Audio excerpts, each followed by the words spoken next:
ইসলামী খেলাফত এবং ইমারাতে আম্মা যাকে বলা হয়, এই বিষয়ে তো বিধান হলো আমিরুল মুমিনিন থাকা জরুরি। একজন মুতাআইয়িন আমির থাকবেন, আমিরুল মুমিনিন।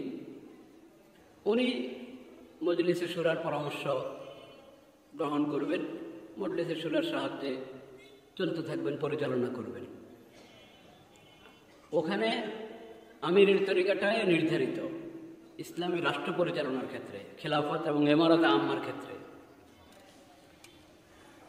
কিন্তু ওই প্রসঙ্গ ছাড়া এমনি কোনো দিনই জামাত, কোনো দিনই তানজিম, কোনো সংস্থা, কোনো প্রতিষ্ঠান, যে ধরনের প্রতিষ্ঠান হোক, এগুলো পরিচালনার ক্ষেত্রে শরীয়ত ইমারতের পদ্ধতিকে ফরজ করেনি, নির্ধারণ করে দেয়নি। বরং ওই পরিচালনাটা হবে ও আমরুহুম শুরা বাইনাহুম, এই উসুলে।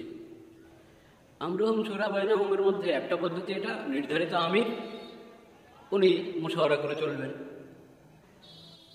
এটা ভালো, যদি সিফাতুল আমির পাওয়া যায় এটা ভালো। কিন্তু ও আমরুহুম শুরা বাইনাহুমের আরো সুরত আছে। একটা সুরত হলো শুরার নির্ধারিত আমির নাই, শুরা বসে, কোনো একজনকে ফয়সালা নির্ধারণ করে মুশাওয়ারা হয়, বা কয়েকজন ফয়সালা আছেন বাড়ি বাড়ি করে ওনারা ফয়সালা করেন। এই সুরতগুলো জায়েজ, মুবাহ, এগুলো না জায়েজ হওয়ার কোনো দলিল নাই। বরং ও আমরুহুম শুরা বাইনাহুমের উমুমের মধ্যে, ব্যাপকতার মধ্যে এই সুরতগুলো দাখিল আছে। এখন কোনো কোনো ভাই, কেউ কেউ ইসলামী খেলাফতের যে মাসালা, ওটাকে এনে যে কোনো বিষয়ে এটাকে প্রয়োগ করতে চাচ্ছেন, যে আমিরবিহীন শুরার কোনো নাকি শরীয়ত হাইসিয়ত নাই, কোনো মূল্য নাই, এটা নাকি ইহুদি নাসারার তরিকা, কেউ তো বলে ফেলে হারাম। আল্লাহ তাদেরকে হেদায়েত দান করেন, সহি সমাজ নসিব করেন। অথচ এই শুরাই নিজাম 1995-তে হযরত মাওলানা এনামুল হাসান রহমতুল্লাহ আলাইহি ইন্তেকালের পর থেকে পর্যন্ত 1914 পর্যন্ত, হযরত জুবাইর হাসান রহমতুল্লাহ আলাইহির ইন্তেকাল পর্যন্ত এই তরিকা চলেছে। কোনোদিন মাওলানা সাদ সাহেব বলেন না যে এই পদ্ধতি এটা হারাম, নাজায়েজ, বা এটা ইহুদি নাসারার পদ্ধতি, এটা ফিতনায় খবিসা। না, মাওলানা সাদ সাহেব বলেছেন, না ওনার কোনো ভক্ত মুরিদ বলেছেন, কেউ বলেন না এটা।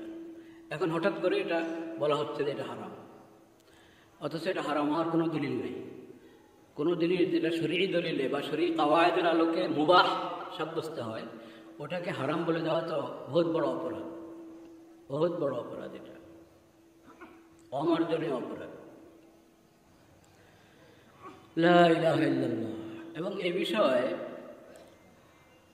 অনেক অনেক প্রতিষ্ঠান, এই উপমহাদেশের এবং আরবের অনেক দারুল ইফতার ফতোয়া আছে যে ইমারাতে আম্মা বা ইসলামী খেলাফতের প্রসঙ্গ ছাড়া অন্য বিষয়ে কোনো সংস্থা পরিচালনার ক্ষেত্রে শুরাই নিজাম, মানে নির্ধারিত একজন আমির না থেকে যদি শুরাই নিজামে পরিচালিত হয়, বারে বারে করে ফয়সাল পরিবর্তন হবে, বা কোনো নির্ধারিত ফয়সাল থাকবেই না, মজলিসে বসে একজনকে ওই মজলিসের ফয়সাল তাইন করা হবে, প্রথমে মশাওয়ারা করে উনি ফয়সালা করবেন, ওই ফয়সালা সবাই মেনে চলবে।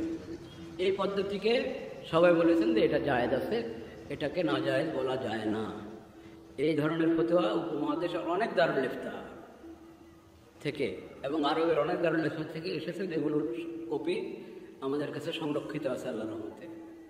এবং এটা এমন একটা স্বাভাবিক কথা, একটা স্বাভাবিক কথা, যেখানে শরীয়ত সফরের যে ইমারতের ব্যাপারে নস আছে, সেটাও তো ফুকাহে কেরাম বলেছেন মুস্তাহাব, সেটাও মুস্তাহাব। তো হজরের হালাতে ইকামতের মধ্যে ভিন্ন আমির, এটার কোথায় দলিল নসের মধ্যে?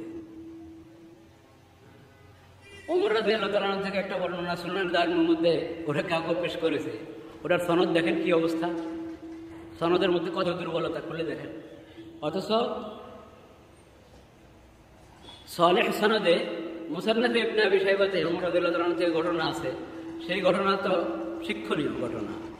এক মজলিসের মধ্যে কেউ কিছু ওরা দোয়া করছে বসে বসে, আমিরের জন্য দোয়া করছে।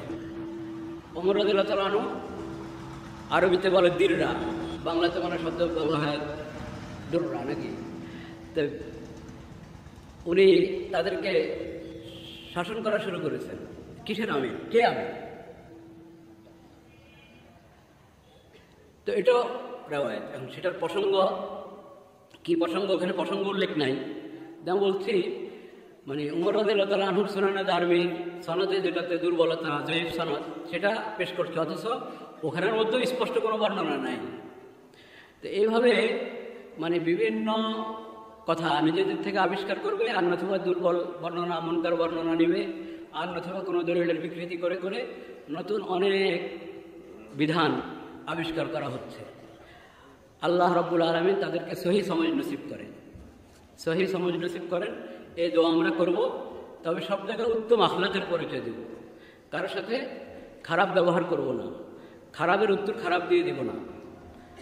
তারা হাত উঠালে আমরা হাত উঠাবো না, আমরা পায়ে ধরব। উত্তম আখলাকের মাধ্যমে এবং দোয়ার মাধ্যমে আমরা কামনা করব আল্লাহ তাআলা তাদেরকে হেদায়েত দান করেন, সহি রাস্তার দিকে নিয়ে আসেন। আর যত দিক থেকে যত এরকম বেদাত এবং তাহরিফ এই মেহনতের মধ্যে ঢুকছে, সেটা অনেক দুঃখজনক, অনেক কষ্টদায়ক। সেটা উলামায়ে কেরাম ইলমি উসুল মোতাবেক মুহাদ্দাব ভাষায় সেটা উলামায়ে কেরাম খণ্ডন করবেন। উলামায়ে কেরামের দায়িত্ব।